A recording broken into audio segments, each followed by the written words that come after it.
Welcome back.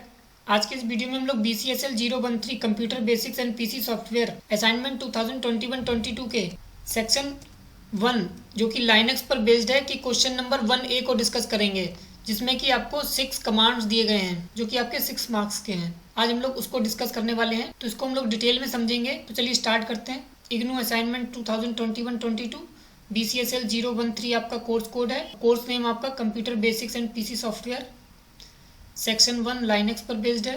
Question number first A को discuss करने वाले हैं। Execute the following Linux commands and right it's output. आपको Linux command execute कराना है, साथ ही साथ उसका आउटपुट भी लिखना है, और आपका ये 6 मार्क्स का है।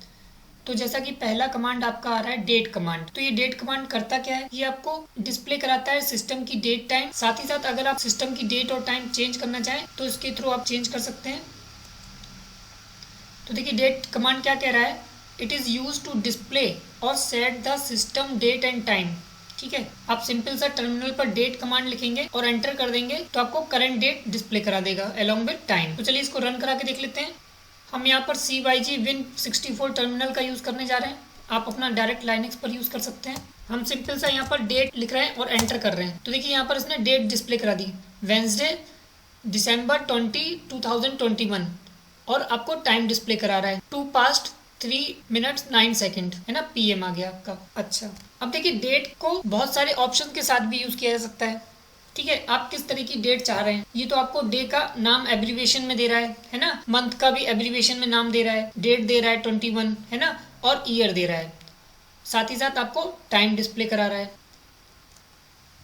अब अगर आप चाहते हैं कि डेट को अपने तरीके से डिस्प्ले कराना, ठीक है, यानी कि जो भी आपका डिजायर फॉर्मेट है आप उसमें करना चाहते हैं, डेट का फॉर्मेट जो है उसमें आप करना चाहते हैं, तब उसके लिए आप क्या करेंगे।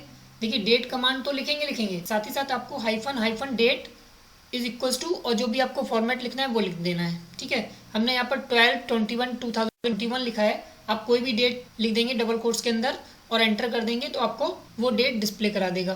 ठीक है, नहीं तो आप इस तरीके से डेट नहीं लिखना चाहते तो आपने मंथ लिखा, फिर डेट लिखी, फिर ईयर लिख दिया, है ना, मंथ को एब्रीविएशन में लिख दिया ना कि नंबर में। तो आप दोनों तरीके से चेक कर सकते हैं। तो चलिए इसको भी देख लेते हैं। हमने यहाँ पर डेट कमांड का यूज़ किया, hyphen date is equals to, आज की डेट है 22 दिसंबर 2021, हम इसी डेट को लिख लेते हैं। तो पहले हम मंथ लिख लेते हैं 12/22/2021 और एंटर कर देते हैं। तो देखिए आपका वेंसडे December 22, 2021, और क्योंकि हमने टाइम नहीं दिया था इसलिए बाय डिफॉल्ट ये 12 AM दिखा रहा है। ठीक है, अच्छा, फिर दूसरा फॉर्मेट यूज कर लीजिए। देखिए आपको दोबारा कमांड ना लिखना पड़े इसलिए आप एरो की का यूज कर सकते हैं, अप और डाउन एरो, है ना। तो हमने जैसे ही अप करा तो हमारा प्रीवियस कमांड डिस्प्ले होने लगा। अब हम यहाँ पर चेंज कर लेते हैं। अब हम यहाँ पर मंथ का एब्रीविएशन लिख लेते हैं December 22, 2021, ठीक है, और एंटर कर देते हैं। तो देखिए ये आपका आ गया, है ना। अच्छा चलिए अब बढ़ते हैं नेक्स्ट ऑप्शन पर।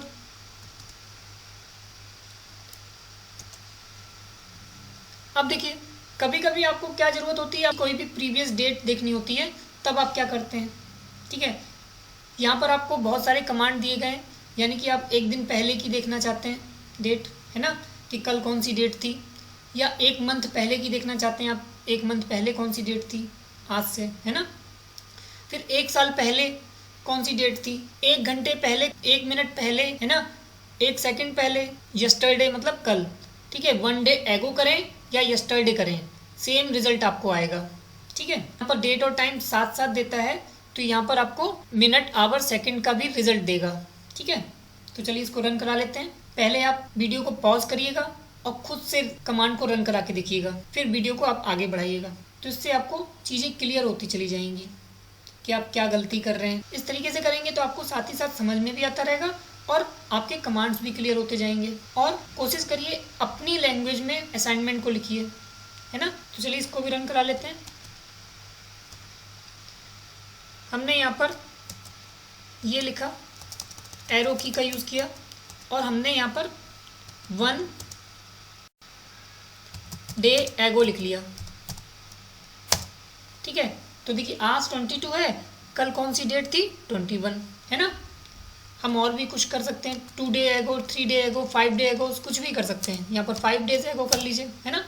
तो ये 5 दिन पहले की डेट दिखाने लगेगा, ठीक है। 17 हो गई, 17, 5, 22, है ना। इस तरीके से आप कर सकते हैं। 1 मंथ, है ना। तो 1 मंथ करना है तो आप यहाँ पर 1 मंथ लिख लीजिए, या 5 मंथ, जो भी आप करना चाहें। 1 मंथ है वो, है ना। दिसंबर चल रही, नवंबर के दिखाने लगा। 1 ईयर कर लीजिए, तो 1 साल पहले की डेट दिखाने लगेगा, है ना। इस तरीके से 1 आवर कर लीजिए,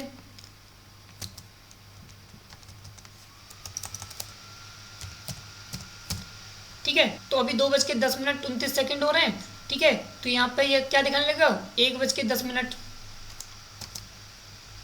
है ना। और देखिए सेकंड में तो चेंज आ ही जाएगा, ठीक है। 1 मिनट कर लीजिए,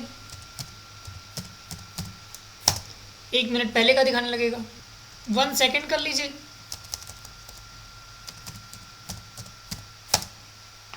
यस्टरडे देखिए कर लीजिए,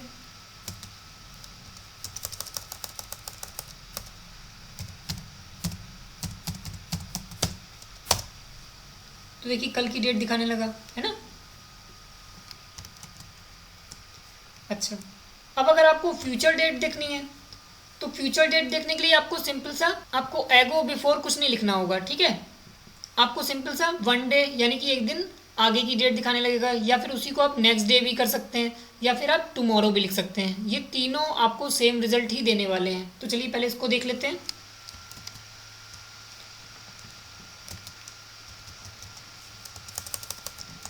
यहाँ पर आपने 1 डे लिख दिया, तो देखिए आपको 23 की डेट दिखाने लगा, ठीक है। आप चाहें तो यहाँ पर नेक्स्ट डे भी कर सकते हैं, तो देखिए नेक्स्ट डे का रिजल्ट दिखाने लगा, है ना। आज 22 है तो कल 23 हो जाएगी। इसी को आप टुमारो करके भी देख सकते हैं, TOMORROW, है ना। तो टुमारो करेंगे तब भी वही सेम रिजल्ट आ जाएगा। अब आप कोई नेक्स्ट डे है उसमें डेट देखना चाहते हैं, है ना। तो आप सिंपल सा काम क्या करेंगे, नेक्स्ट मान लीजिए यहाँ पर हमने फ्राइडे करा है, तो आप नेक्स्ट फ्राइडे की डेट देख लीजिए और एंटर कर दीजिए, ठीक है। तो नेक्स्ट फ्राइडे आपका 24 दिसंबर होगा, ठीक है। आपका क्रिसमस सैटरडे को पड़ रहा है, तो अगर आपने यहाँ पर नेक्स्ट सैटरडे कर दिया तो देखिए 25 दिसंबर आपका जो क्रिसमस डे है, ठीक है, वो आपका नेक्स्ट सैटरडे को पड़ने वाला है ना। इस तरीके से आप रिजल्ट फ्यूचर डेट देख सकते हैं। 1 मंथ आगे, है ना। अगर आप सिंपल सा 1 मंथ लिख देंगे यहाँ पर, तो अभी आपका दिसंबर चल रहा है, जनवरी की डेट दिखाने लगेगा, है ना। इसी तरीके से 1 ईयर कर दीजिए, तो अभी 2021 चल रहा है तो 22 हो जाएगी,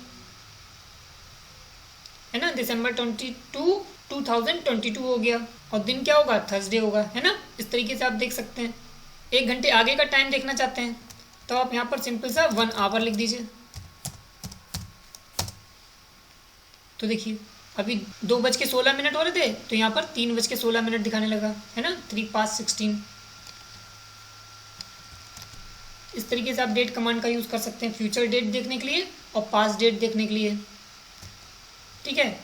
यहाँ पर आप सिस्टम की डेट और टाइम चेंज कर सकते हैं सेट करके, है ना। डेट हाइफन सेट, और जो भी आप डेट चेंज करना चाहते हैं वो डेट का फॉर्मेट लिख दीजिए और एंटर कर दीजिए, तो ये आपका डेट का फॉर्मेट चेंज हो जाएगा। तो आप इसको एग्जीक्यूट करा के देख लीजिएगा, ठीक है। अब देखिए यहाँ पर हमने आपको कुछ डिफरेंट फॉर्मेट स्पेसिफायर डिस्प्ले कराए हैं जो कि डेट कमांड के साथ यूज़ किए जाते हैं। अगर आप MMDDYY फॉर्मेट में डेट डिस्प्ले कराना चाहते हैं तो आप %D का यूज़ करेंगे, ठीक है। अगर आप डिस्प्ले कराना चाहते हैं the day of the month 0 से 31 के बीच में, तो आप %d का यूज़ करेंगे। अगर आप मंथ का फुल नेम चाहते हैं, ठीक है, तो %B का यूज़ करेंगे, कैपिटल B। अगर आप मंथ को शॉर्ट फॉर्म में डिस्प्ले कराना चाहते हैं तो आप %B यूज़ कर सकते हैं स्मॉल में, या फिर %H स्मॉल में यूज़ कर सकते हैं, ठीक है। इसी तरीके से आप वीकडेज का फुल नेम डिस्प्ले कराना चाहते हैं तो %A करिएगा, अगर शॉर्ट में चाहते हैं तो %a करिएगा, ठीक है। तो चलिए आपको दिखा भी देते हैं साथ ही साथ क्लियर कर देते हैं यहाँ पर, ताकि स्क्रीन क्लियर हो जाए। क्लियर कमांड का यूज स्क्रीन को क्लियर करने के लिए किया जाता है ना, जैसा कि आप डॉस में CLS कमांड चलाते हैं। अच्छा, अब हमने यहाँ पर डेट लिखा और एंटर कर दिया, तो यहाँ पर ये हमारे करंट डेट और टाइम दिखा देगा। ठीक है, अब अगर आप यहाँ पर डेट कमांड के साथ +% का यूज़ करते हैं तो आपको यहाँ पर MMDDYY फॉर्मेट में डेट दिखा देगा। देखिए 12/22/21 है ना, तो ये हो गया। अब अगर यहाँ पर D की जगह आप d करते हैं तो यहाँ पर ये आपको देखिए 22 डे दिखा दिया इसने, है ना, 0 से लेके 31 का डे दिखा देगा, है ना।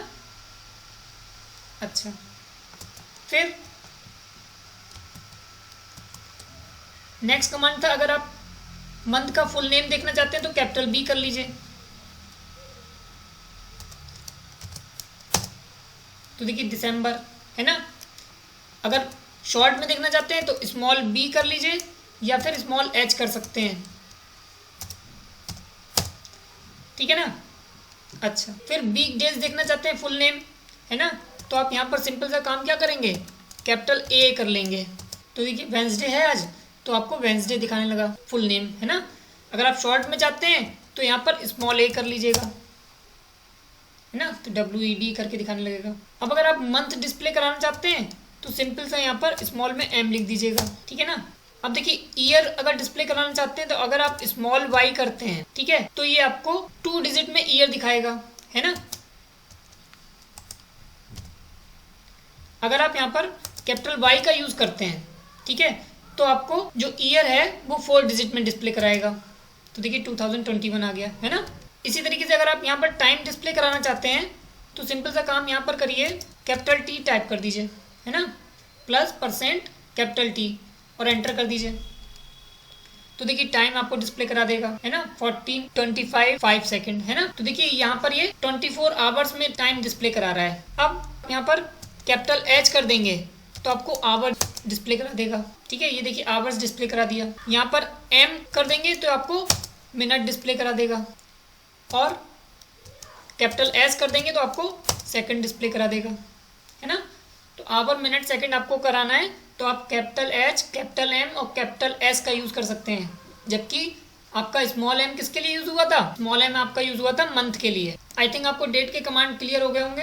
अब देखिए ये सारे कमांड आप खुद से रन कराइएगा, वीडियो को पॉज करिएगा ताकि आपको एक एक कमांड क्लियर हो जाए। अब बढ़ते हैं अपने नेक्स्ट कमांड पर, जो कि आपका हिस्ट्री कमांड है। अब देखिए ये जो हिस्ट्री कमांड है वो आपका क्या करता है, it displays all the previously executed command, है ना। तो जितने भी आपने कमांड पास्ट में एग्जीक्यूट कराए होंगे उनकी लिस्ट ये डिस्प्ले करा देगा। तो चलिए इसको भी रन करा लेते हैं।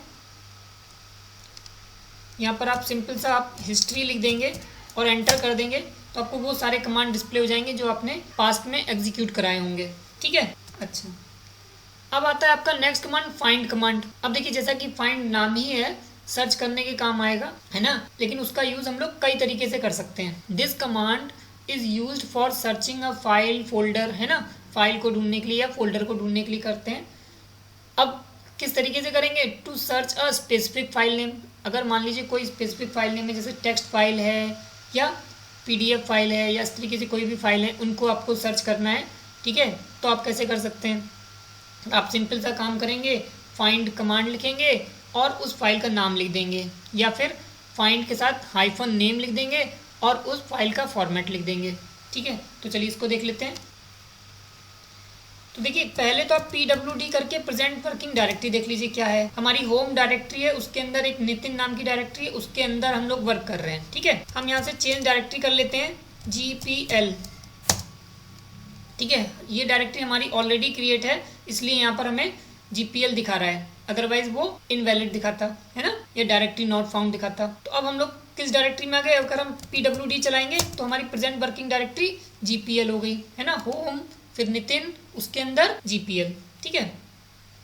अब यहाँ पर LS कमांड चला देंगे तो यहाँ पर वो सारी लिस्ट दिखा देगा जो उस GPL डायरेक्टरी के अंदर बनी होगी, ठीक है। यहाँ पर देखिए हमारे पास abc.txt फाइल है, grep.txt फाइल है, hhpp.pqr, है ना, qq, sss, xyz, है ना, जिनके आगे .txt लिखा है वो हमारी टेक्स्ट फाइल है। अच्छा, तो अब हमें करना क्या है, फाइंड, फिर हमने मान लीजिए कर दिया abc.txt और एंटर कर दिया, तो देखिए मिल गई, है ना। अब हम उस फाइल का नाम देते हैं जो कि है ही नहीं, abcd कर देते हैं, तो ये देखिए नो सच फाइल और डायरेक्टरी दिखाने लगा, है ना। इस तरह की कोई ना फाइल है ना ही डायरेक्टरी है। अब मान लीजिए mkdir करके हम लोग एक डायरेक्टरी बना लेते हैं abcd। अब वही सेम कमांड फिर से एग्जीक्यूट कराते हैं, है ना। तो देखिए फिर भी आपको वही सेम रिजल्ट दे रहा है, नो सच फाइल और डायरेक्टरी, यानी कि इस नाम की कोई फाइल नहीं है। तो ये तो आपको स्पेसिफिक फाइल नेम सर्च करने के लिए हो गया। फिर अब मान लीजिए आप चाहते हैं कि देखिए अभी आपको सारी लिस्ट दिखा रहा था यहाँ पर abc.txt और नॉर्मल जो फाइल्स थी वो सबकी लिस्ट दिखा रहा था, लेकिन अब देखिए अब हम चाहते हैं कि हमें केवल और केवल टेक्स्ट फाइल डिस्प्ले हो, ठीक है, बाकी फाइल ना डिस्प्ले हो। अब देखिए जैसे हम लोग यहाँ पर फाइंड कमांड चलाते हैं तो हमें वो सारी लिस्ट दिखाने लगता है, चाहे वो टेक्स्ट फाइल हो या ना हो, ठीक है। लेकिन अगर हमें केवल और केवल टेक्स्ट फाइल ही देखनी है ना, उस पर्टिकुलर डायरेक्टरी में, तो पहले तो हमें क्या करना पड़ेगा, cd ... करके प्रीवियस डायरेक्टरी में जाना पड़ेगा, ठीक है। अब उस करंट डायरेक्टरी के अंदर जो भी आपकी टेक्स्ट फाइल होंगी वो डिस्प्ले करा देगा। अब हमने क्या करा, हमने यहाँ पर फाइंड कमांड का यूज़ किया, ठीक है, और -name नेम लिखा, और यहाँ पर हमने star.txt लिख दिया और एंटर कर दिया। तो देखिए जितनी भी हमारी टेक्स्ट फाइल थी वो सब की सब डिस्प्ले होने लगी। देखिए GPL डायरेक्टरी में हमारी 4 टेक्स्ट फाइल थी, abc.txt, grep.txt, sss.txt, xyz.txt, है ना। और जो MIDIR है उसमें आपकी 3 टेक्स्ट फाइल हैं, xyz, abc और .xyz, है ना। तो इस तरीके से आपको लिस्ट दिखा देगा। अब देखिए अब आप चाहते हैं कि वो फाइल और फोल्डर जो कि एम्प्टी हों उनकी लिस्ट देखना चाहते हैं, तब आप क्या करेंगे, तब आप यहाँ पर सिंपल सा फाइंड कमांड का यूज़ करेंगे और -empty लिख देंगे और एंटर कर देंगे। तो देखिए ये वो फाइल और डायरेक्टरीज हैं जो कि अभी ब्लैंक है। आप कैसे चेक कर सकते हैं, आप कैट कमांड चलाइए और यहाँ पर rat नाम की फाइल लिख दीजिए, तो देखिए इसमें कोई कंटेंट नहीं है, ठीक है। और आप ls कमांड चलाइए तो देखिए यहाँ पर आपको इतनी सारी फाइलें दिख रही हैं, ठीक है, जिसमें आपका abc.txt फाइल है। अगर आप इसके कमांड चलाएंगे कैट कमांड और यहाँ पर abc.txt चलाते हैं तो देखिए यहाँ पर आपको फाइल में कंटेंट मिलेगा, लेकिन जबकि आप कैट कमांड के साथ rat चलाते हैं तो आपको कोई भी कंटेंट नहीं डिस्प्ले कराएगा क्योंकि वो ब्लैंक है। तो उनकी अगर लिस्ट देखनी है तो फाइंड -empty लिख देंगे, ठीक है। अच्छा, अब बढ़ते हैं अपने नेक्स्ट कमांड पर जो कि आपका हेड कमांड है। अब देखिए हेड कमांड क्या करता है, this command by default displays the top 10 lines if you don't specify an number of lines, ठीक है। अगर आप सिंपल हेड लिख के और फाइल का नाम दे देते हैं तो ये उस फाइल के 10 रिकॉर्ड्स ऊपर से दिखा देगा, है ना, यानी कि 10 लाइन्स आपको डिस्प्ले करा देगा। अच्छा, अब देखिए हम आपको एक टेक्स्ट फाइल हमने पहले से बना रखी है, हम आपको वो दिखा देते हैं। XYZ नाम की एक हमने फाइल बनाई है, ठीक है, जिसमें हमने कोर्स लिख रखे हैं BCA, MCA, PGDCA, इस तरीके से बहुत सारे कोर्स हमने लिख रखे हैं। अब हम इसको चाहते हैं ग्रैप कमांड के थ्रू यूज़ करना, ठीक है, यानी कि हम इस फाइल के टॉप 10 रिकॉर्ड्स चाहते हैं, ठीक है। तो उसके लिए हमें सिंपल क्या करना पड़ेगा, यहाँ पर सिंपल सा हेड कमांड लिखेंगे और फाइल का नाम दे देंगे xyz.txt और एंटर कर देंगे। तो देखिए यहाँ पर उसने 9 लाइन्स डिस्प्ले करा दी, ठीक है। अब क्योंकि उसने कोर्स को भी एक लाइन मान रखा है इसलिए उसको भी वो एक लाइन मानते हुए बाकी 9 कोर्स की डिटेल इसने डिस्प्ले करा दी, 1 2 3 4 5 6 7 8 9। वहीं पर आप चाहते हैं कि हमें केवल टॉप के 4 रिकॉर्ड चाहिए, ठीक है, जबकि हेड क्या कर रहा है, बाय डिफॉल्ट आपको 10 रिकॉर्ड डिस्प्ले करा रहा है। उस केस में आप सिंपल काम क्या करेंगे, यहाँ पर -n और जितने भी आप रिकॉर्ड्स चाहते हैं, मान लो 5 रिकॉर्ड्स चाहते हैं, वो आप नंबर डाल देंगे और एंटर कर देंगे। तो देखिए वही केवल 5 कोर्सेज आ जाएंगे। हम यहाँ से कोर्स हटा देते हैं, बहुत डिस्टर्ब कर रहा है, ठीक है। सेव कर लेते हैं इस फाइल को। अब देखिए, है ना, तो हमारे 5 कोर्सेज डिस्प्ले कराने लगा टॉप से। नॉर्मल हेड चला के देखते हैं तो देखिए ये 10 कोर्सेज हमारा डिस्प्ले कराने लगेगा, ठीक है ना। अच्छा, फिर अगर आप बाइट्स चाहते हैं, ठीक है, तो देखिए पहले में आपका BCA लिखा हुआ है, दूसरे में MCA लिखा है, फिर PGDCA लिखा है ना। तो इस तरीके से अगर आप बाइट्स चाहते हैं तो आप सिंपल सा काम क्या करें, यहाँ पर C कर लें, -C कर लें, ठीक है। तो देखिए यहाँ पर आपको 3 ही बाइट्स की तो ज़रूरत है, 3 कैरेक्टर्स, तो यहाँ पर 3 कर लीजिए तो आपको BCA डिस्प्ले करा देगा, है ना। अच्छा, अब अगर मान लीजिए यहाँ पर आप 5 करते हैं, ठीक है, तो देखिए आपको BCA अभी भी दिखाएगा, है ना, क्योंकि 3 के बाद 2 5। अगर आप यहाँ पर 6 करते हैं, ठीक है, तो आपको MCA का M भी दिखाने लगेगा। अब आप यहाँ पर 7 कर लीजिए या सीधे सीधे 8 कर लीजिए तो आपको BCA और MCA दोनों दिखाने लगेगा कोर्स, है ना। तो ये जो न्यू लाइन आ रही है उसके लिए भी यहाँ पर ये आपको 2 बाइट रिजर्व कर रहा है, तो इस तरीके से आप देख सकते हैं, है ना। फिर अदर हेड ऑप्शंस हैं जिनमें आपको कहा गया कि observe the result of the following 2 commands with more than 1 files, ठीक है। अब आपको क्या करना है, ऑब्जर्व करना है जब आप एक से ज़्यादा फाइलें यूज़ कर रहे हैं, ठीक है। हमने यहाँ पर 2 फाइल लिए हैं, xyz.txt और sss.txt, है ना, और आपसे कहा है ऑब्जर्व करने के लिए। तो आप वीडियो को पॉज करिए और 2 फाइल अपनी क्रिएट कर लीजिए। हमने यहाँ पर xyz और sss 2 टेक्स्ट फाइल बनाई है, आप अपने हिसाब से टेक्स्ट फाइल बना लीजिए, आप उसमें कुछ डेटा फिल कर लीजिए। तो देखिए पहले आपको बिना -q ऑप्शन के यूज़ करना है, फिर -q ऑप्शन के साथ यूज़ करना है ना। तो देखिए डिफरेंस आपको देखना है कि क्या हो रहा है। तो चलिए पहले हम लोग देख लेते हैं। पहले तो हम आपको xyz और sss जो फाइल हैं उनके कंटेंट्स दिखा देते हैं, क्लियर कर लेते हैं यहाँ से। cat xyz.txt, देखिए ये यहाँ पर xyz के कंटेंट्स हैं और यहाँ पर हम SSS के कंटेंट्स आपको डिस्प्ले करा देते हैं। यहाँ पर स्टूडेंट के नाम है, वहाँ पर कोर्स के नाम है, ठीक है। अच्छा, अब हमने आपसे कहा है कि अब आपको यूज़ करना है विदाउट क्यू ऑप्शन के और विद क्यू ऑप्शन के। तो देखिए सिंपल सा आप काम करिए, हेड लिखिए, है ना, और xyz.txt फाइल लिखिए, स्पेस दीजिए, sss.txt फाइल लिखिए और एंटर कर दीजिए।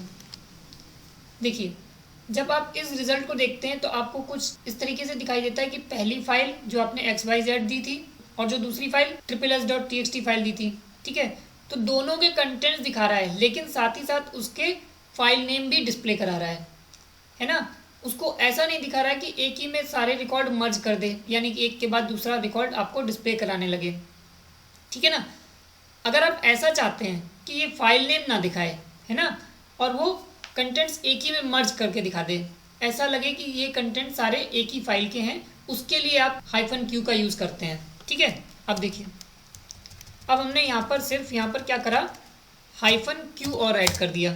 अब एंटर कर रहे हैं तो देखिए रिजल्ट, है ना, दोनों के कंटेंट्स मर्ज होके आ गए। पहले जो भी फाइल लिखेंगे पहले उसके कंटेंट्स आ जाएंगे, उसके तुरंत बाद दूसरी फाइल के कंटेंट आ जाएंगे, लेकिन फाइल का नाम अलग अलग नहीं डिस्प्ले कराएगा जो कि आपके प्रीवियस कमांड में कर रहा था। xyz.txt फाइल, फिर उसके कंटेंट्स, फिर SSS.txt फाइल, उसके कंटेंट्स दिखा रहा था, है ना। यहाँ पर ऐसा कुछ नहीं किया। अच्छा, वहीं पे आप -b का यूज़ करके भी आप फाइल का नाम साथ ही साथ डिस्प्ले करा सकते हैं। तो देखिए फाइल का नाम डिस्प्ले करा देगा, है ना। तो -b का भी यही यूज़ है,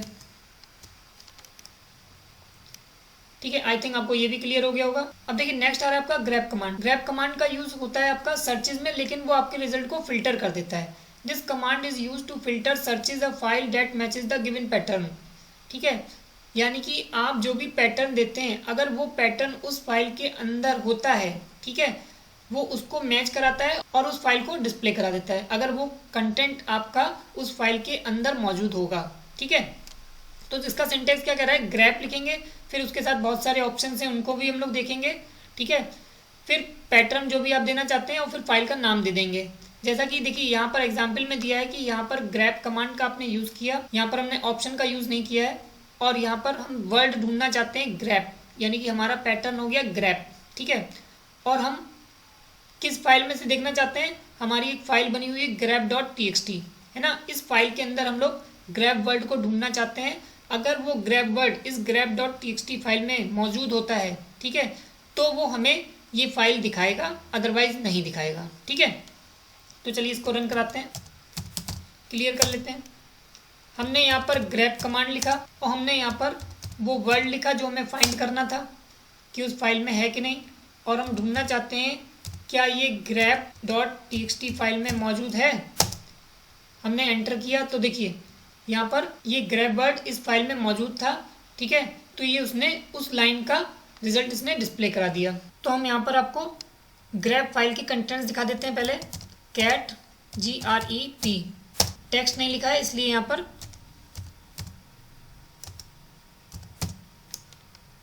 है ना एरर जनरेट कर रहा है। तो देखिए grep command is use to filter the result that matches the given pattern. grep is very useful command, ठीक है। और देखिए नेक्स्ट लाइन में जिस लाइन में आपको grep वर्ड मिल रहा है उस लाइन को केवल डिस्प्ले करा रहा है, ठीक है ना। तो इस तरीके से आप यूज कर सकते हैं। देखिए यहाँ पर ये grep.txt फाइल है और यहाँ पर हमने देखिए इसको एक लाइन में और इसको एक लाइन में मान रहा है। अगर हम सबको एक ही लाइन में कर देते हैं सपोज इस तरीके से और सेव कर देते हैं फाइल को, अब सेम कमांड अगर हम यहाँ पर यूज करते हैं तो देखिए सब कुछ बदल जाएगा। तो ये पूरा का पूरा कंटेंट डिस्प्ले कराने लगा, है ना। तो यहाँ पर ये एक ही लाइन में सबको कंसीडर कर रहा है। तो ये जरूर ध्यान रखिएगा कि जिस लाइन में वो पैटर्न मैच करेगा केवल वही लाइन डिस्प्ले कराएगा। और देखिए यहाँ पर grep 3 जगह आया है, एक में हमने कैपिटल में लिखा है, एक में हमने प्रॉपर केस में लिखा है और एक में हमने स्मॉल केस में लिखा है, ठीक है। लेकिन हमने जो ढूंढा था वो स्मॉल केस वाला ही तो ढूंढा था, तो यहाँ पर वो उसी पैटर्न को मैच कर रहा है, ठीक है। लेकिन अगर आप चाहते हो कि केस मैच ना करे उसके लिए क्या ऑप्शन यूज करेंगे, तो उसके लिए देखिए बता देते हैं आपको। आप सेम कमांड यूज करिए। अब देखिए हमने नेक्स्ट लाइन में कर दिया ना, तो अब ये देखिए वही लाइन केवल डिस्प्ले कराएगा। सेव नहीं हुआ है फाइल, कंट्रोल एस कर लेते हैं इसको। तो देखिए सेकंड लाइन डिस्प्ले कराने लगा, है ना। अच्छा अब हम लोग क्या कर रहे हैं, यहाँ पर ऑप्शन का यूज करने जा रहे हैं।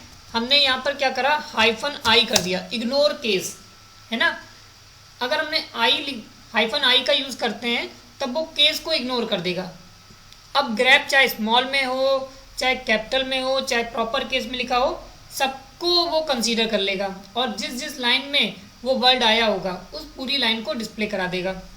एंटर कर दीजिए तो देखिए पूरी लाइन उसने डिस्प्ले करा दी। अब एक काम करिए, अपनी इस टेक्स्ट फाइल को 3 लाइन में ब्रेक कर दीजिए।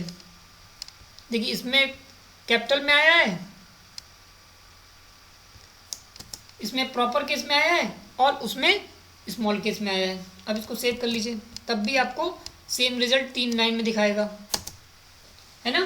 क्योंकि पहले में देखिए कैपिटल में आया, दूसरे में प्रॉपर केस में आया और तीसरे में स्मॉल केस में आया, लेकिन आया तो है ना। वहीं पे अगर आप आई हटा देते हैं और इस तरीके से करते हैं तो वहाँ पर केस मैटर करता है ना। तो ये यूज़ होता है grep कमांड का। अब grep कमांड के कुछ ऑप्शन देख लीजिए। देखिए अगर आप grep के साथ -c का यूज़ करते हैं, ठीक है, तो वो केवल और केवल आपको काउंट करके बता देगा कि कितनी जगह वो मैच हो रहा है ना। तो देखिए यहाँ पर आपने क्या करा, -c कर लिया, ठीक है। एंटर कर दीजिए, एक ही जगह तो grep मैच करेगा। अच्छा फिर अब जरा हम एक काम करते हैं, यहाँ पर grep is used with find command, है ना। ऑल्सो लिख दीजिए यहाँ पर।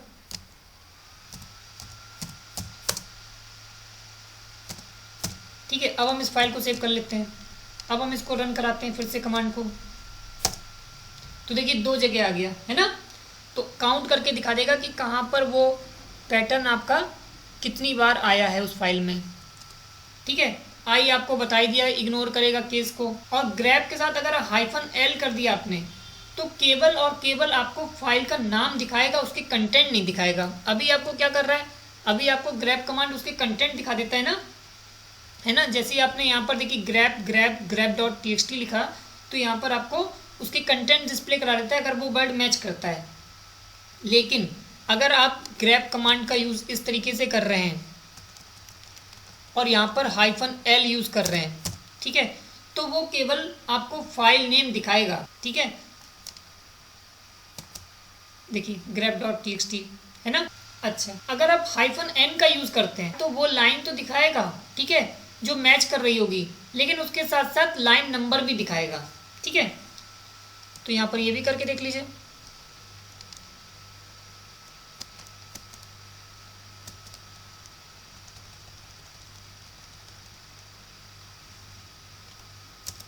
एन कर लीजिए तो देखिए 3 और 4th लाइन में आपको ये ग्रैब पैटर्न मिल रहा है, ग्रैब वर्ड मैच कर रहा है ना। तो वो लाइन नंबर भी डिस्प्ले करा रहा है। अच्छा, अब उसका उल्टा है ना, यानी कि आप उन लाइन को डिस्प्ले कराना चाहते हैं जो ये पैटर्न को मैच ना करे, है ना। उस केस में आप हाइफन बी का यूज़ कर सकते हैं। तो देखिए आपने ग्रैब कमांड का यूज़ किया, लेकिन अब की बार मैच वाला नहीं, जो मैच ना करे उसके लिए यूज़ करना चाहते हैं, उन लाइन को डिस्प्ले कराना चाहते हैं, तो आप हाइफन बी का यूज़ कर लीजिए। तो देखिए इस लाइन में वो ग्रैब वर्ड नहीं मैच कर रहा है ना। अच्छा, फिर आता है डब्लू ऑप्शन। तो वो क्या करेगा कि जब आपको होल वर्ड मैच कराना है, जैसे दिस है, जिसमें THIS आता है, अगर आपने इज लिख दिया तो इज मैच कर जाएगा, है ना। लेकिन आपको होल वर्ड जब तक ना आए तब तक मैच ना करे, उस केस में आपको हाइफन डब्लू का यूज करना होगा। जैसे यहाँ पर एक वर्ड आया देयर, है ना, तो अगर हियर ढूंढेंगे तब भी मिल जाएगा और देयर ढूंढेंगे तब भी मिल जाएगा। और अगर आपने हाइफन डब्लू करके हियर लिखा तो वो तभी डिस्प्ले कराएगा रिजल्ट जब वहां पर पर्टिकुलर वर्ड हियर आया होगा, ना कि देयर आया होगा, ठीक है। चलिए चेक कर लेते हैं। यहाँ पर आपने हाइफन डब्लू कर लिया और यहाँ पर आपने THERE देयर कर लिया, ठीक है, और एंटर कर दीजिए। तो देखिए वर्ड मैच नहीं कर रहा, क्यों? क्योंकि T कैपिटल था। अब यहाँ पर T कैपिटल बना लीजिए तो देखिए वो लाइन डिस्प्ले करा दी, है ना। अच्छा, अब अगर मान लीजिए वैसे आप अगर हाइफन डब्लू यूज ना कर रहे होते, ठीक है, और यहां पर हियर टाइप करते तो ये देखिए मैच कर रहा है ना, क्योंकि देयर में हियर आ रहा है। लेकिन अगर आप हाइफन डब्लू करके लिखते हैं यहां पर हियर तो मैच नहीं करेगा, क्योंकि वहां पर वो होल वर्ड चेक करता है, ठीक है ना। तो हाइफन डब्लू का भी आप यूज समझ गए। अब आता है लास्ट आपका हाइफन ओ। तो देखिए हाइफन ओ क्या करेगा कि प्रिंट करेगा only those part of a matching line with each such part on a separate output line, यानी कि वो सेपरेट लाइन में आपको आउटपुट दिखाएगा। अब आप मान लीजिए इस ग्रैब वर्ड को ही ढूंढ रहे हैं, ठीक है, और आपने यहां पर हाइफन ओ कर दिया, एंटर कर दीजिए। तो देखिए ग्रैब वर्ड जो आया है जिस लाइन में 3rd और 4th में आया था, है ना, तो उस वर्ड को केवल डिस्प्ले करा रहा है, वो पूरा कंटेंट नहीं डिस्प्ले कराएगा, ठीक है। ये हो गया आपका। फिर अब बढ़ते हैं अपने लास्ट कमांड पर, जो कि आपका DU कमांड है।